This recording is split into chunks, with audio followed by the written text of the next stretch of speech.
ya I think it's not easy ya. Ini emang gak gampang, kita tahu gitu. Dan ya to be honest juga, saya pun juga kan ganti-ganti kan. Itu udah ada yang ngatur. Tuhan kita Maha Kaya. Dan saya selalu percaya kalau anak yang menimba ilmu itu pasti akan ada aja sih rezekinya gitu. Iya.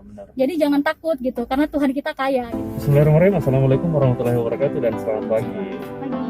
Jadi pagi ini saya kedatangan seorang yang sangat luar biasa, very amazing. Namanya yang saya tahu sih nama panggilannya Esti.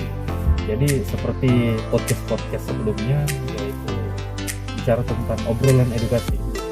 Saya mau tahu nih, mungkin bisa menceritakan deskripsi singkat tentang siapa sih Esti? Bismillah. Perkenalkan, nama saya Isna Sulasya Rahma, biasa dipanggil Esti. Sebenarnya orang Buton, cuman lama di sini, bapak juga tugas di sini. Iya. TK sampai SMA sekolah di Kolaka Utara di Lasusua, dan sekarang alhamdulillah semester 6 di Universitas Negeri Jakarta. Luar biasa. Prodi BK itu apa? Bimbingan konseling. Sosial itu ya? Masuk dalam fakultas apa itu? Pendidikan. Wah, luar biasa. Nah, ini saya mau, kawan-kawan pengen tahu nih, kuliah di mana sih sebelumnya? Universitas Negeri Jakarta. Kok bisa kuliah di sana? Oh, panjang ceritanya. Iya. Gimana ceritanya? Jadi ini mungkin dimulai dari SNM dulu. Nah, jadi saya kan sekolah di Man sini. Iya. Terus mungkin sebelumnya mau izin dulu. Iya. Mungkin saya akan malu gak begitu. Iya. Jadi bukan karena untuk bergaya, karena betul. Penonton ini kita doakan semoga bukan cuma orang Kolaka Utara saja, tapi bisa sampai mungkin luar Sulawesi gitu. Mancanegara. Amin. Gitu. Nanti dibuat subtitlenya kan? Nah, mantap. Supaya maksudnya bukan cuma orang kita saja yang mengerti, tapi juga orang luar gitu. Benar, makanya mungkin jadi saya bahasanya akan universal gitu, umum. Oke, jadi dimulai dari SNMPTN. Kebetulan angkatan saya itu angkatan pertama yang mengikuti SNMPTN, dan sudah sekolah saya mengurus data-datanya, pangkalan data seperti itu, dan saya milih 3 jurusan. Saya pilihnya UI. Pertama psikologi UI, kedua ilmu komunikasi UI, ketiga ilmu komunikasi Pajajaran. Itu passing grade-nya tinggi semua, pemirsa. Tapi ya maksudnya kita coba dulu gitu. Iya. Persoalan hasilnya ya sudah, itu tergantung rezeki lagi. Benar. Dan alhamdulillah tidak lolos. Kita bersyukur saja. Betul itu perlu. Iya. Kemudian ikut SBMPTN. Nah, saya ingat sekali kalau SBMPTN itu 1 hari atau 2 hari gitu setelah saya mengikuti MTQ tingkat provinsi. Waktu itu 2017 di Kolaka Utara. Iya. Nah, setelah itu saya ke Jakarta untuk ikut SBMPTN. SBMPTN waktu itu di UIN. Saya dapatnya di UIN. Iya. Saya pilih lagi tetap psikologi UI, lagi. psikologi UI, ilmu komunikasi UI, sama yang ketiga psikologi UNJ. Dan tidak lolos lagi. Alhamdulillah. Tapi saya selalu percaya itu bahwa kalau mungkin tidak lulus itu pasti ada hikmahnya. Iya. Selalu benar, Kak, benar. Saya selalu percaya itu. Maksudnya Tuhan menciptakan kita sudah ada garis tangan masing-masing gitu. Jadi tidak usah disesali. Benar. Kemudian terakhir saya berharapnya di SIMAK UI. Ini benar-benar saya ngebet banget sama UI gitu. Pengen banget gitu. Emang dari SMP pengen banget masuk UI kan. Terus UI, SIMAK UI, saya ambil 6 jurusan sekaligus. 6 jurusan. Jadi 3 jurusan yang untuk S1, 3-nya lagi untuk vokasi. Iya. Nah, saya tuh nggak tahu kalau ternyata jurusan yang kita ambil itu akan berbayar gitu. Maksudnya sebanyak apapun itu akan dihitung. Iya. Misalnya ngambil sedikit, bayarnya sedikit. Ngambil banyak, ya banyak. Banyak. Iya. Nah, terus saya ambil 6-6-nya dan saya bayar 550.000. Per satu? Enggak, semuanya. 6 jurusan. Iya. Itu 550.000. Nah, itu waktu itu saya ingat banget itu di Mercubuana, Menteng. Ya, tempat SIMAK UI-nya, dan tidak lolos lagi. Nah, Alhamdulillah ya lagi. alhamdulillah. Ya tapi alhamdulillah yang ini tuh bener-bener udah hopeless, udah putus asa. Karena maksudnya ini udah jalan terakhir dan belum dikasih lagi kan. Iya.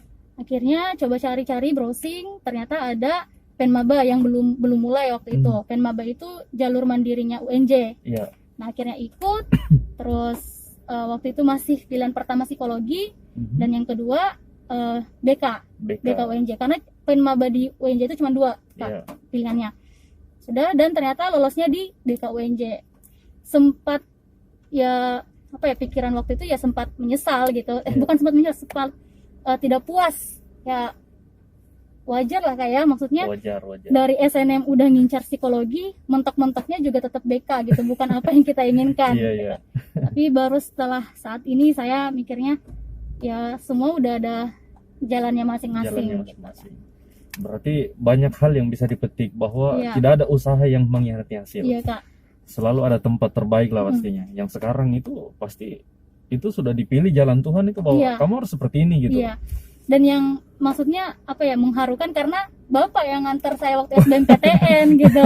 Dan itu ya Allah kasihan banget, ini Bapak udah jauh-jauh nganterin juga dan nggak lolos gitu. Iya.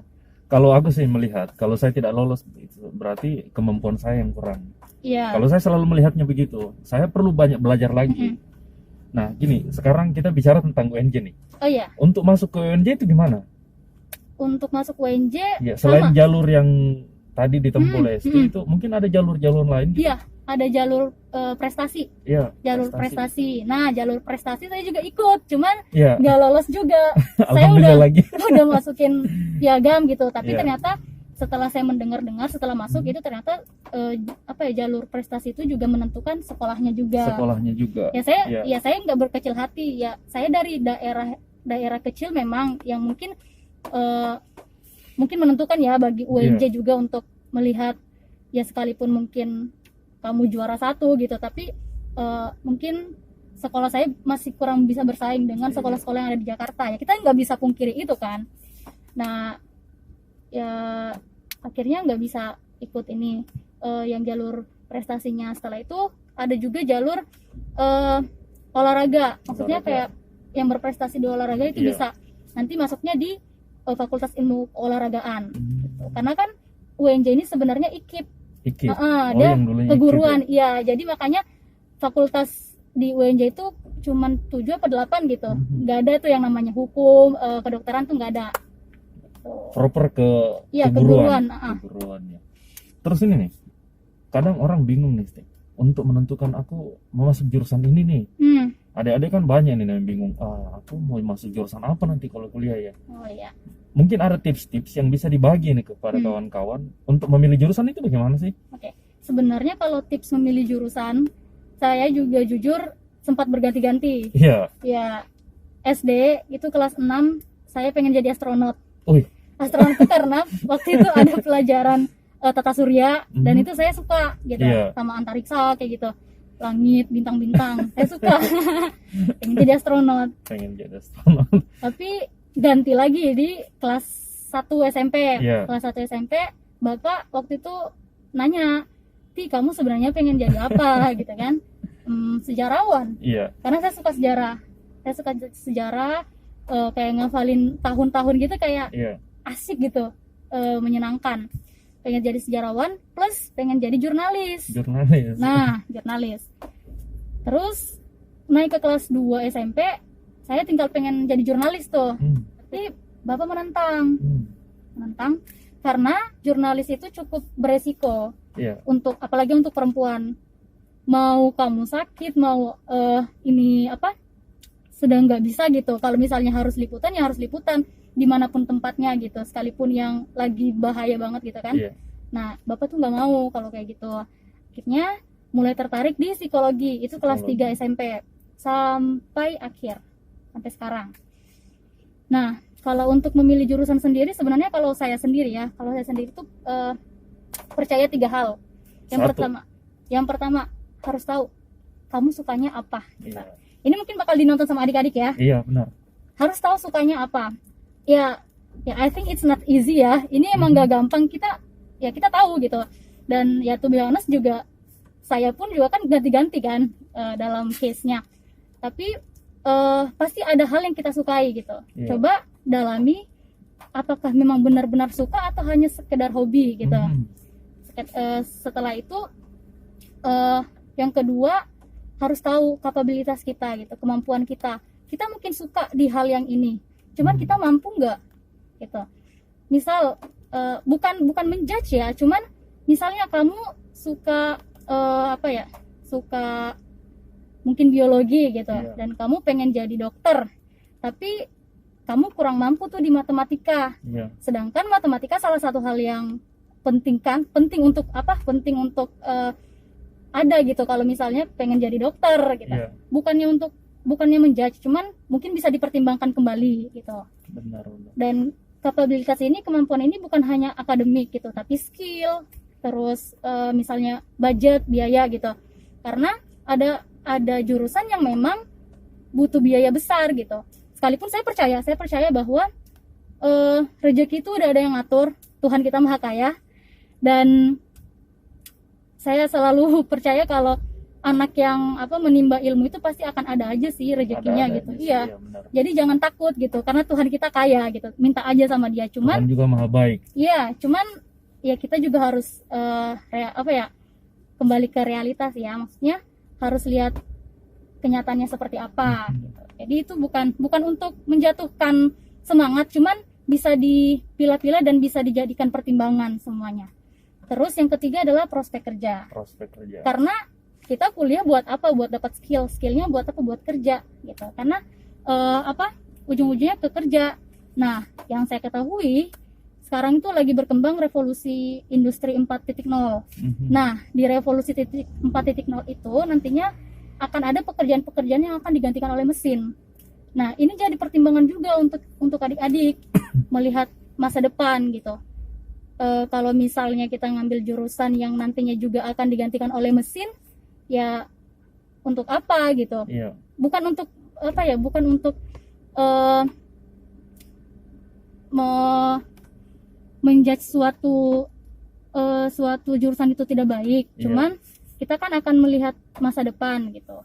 Nah, jadi bisa dipertimbangkan lagi. Nah, kalau untuk dosen saya untuk menyikapi 4.0 itu, kita harus melihat kalau jurusan-jurusan apa sih yang tidak akan digantikan oleh mesin. Nah, salah satunya adalah jurusan yang berhubungan dengan sosial. Sekalipun mungkin ada mesin, tapi manusia akan membutuhkan manusia yang lainnya. Benar. Misal konseling udah banyak yang berbasis online gitu. Terus mungkin nanti akan ada robot konselor, mungkin konselornya robot gitu. Cuman ya kita manusia dan kita butuh manusia lainnya, bukan robot gitu. Jadi ya pertimbangkan prospek kerja sih. Baik, itu tadi sangat menginspirasi apa yang disampaikan oleh Kak Esti. Biasanya ngomongin kakak kebiasaan. Nah, kenapa sih memilih Jakarta? Kan ada nih Kendari yang dekat-dekat loh, Makassar atau Jogja, Malang, Semarang. Kenapa memilih Jakarta? Kenapa memilih Jakarta? Karena UI ada di Jakarta. Di Jakarta. Sebenarnya bukan di Jakarta ya, UI itu di Depok, di Jawa Barat. Cuman kan kalau misalnya ada fakultas yang emang di Jakarta, kayak Fakultas Kedokteran UI itu di Salemba. Pokoknya yang kita tahu kan UI itu Jakarta gitu. Nah, itu pertama. Tapi sebenarnya poin pentingnya adalah lebih pengen cari pengalaman sih. Emang terdengar klise tapi emang seperti itu.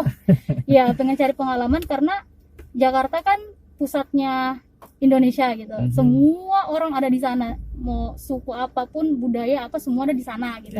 Jadi punya banyak ini sih, maksudnya kita bakal kaya akan pengalaman. Kayak Akbar tanya kenapa bukan di Kendari, kan ada Unhalu, ada Unhas gitu kan.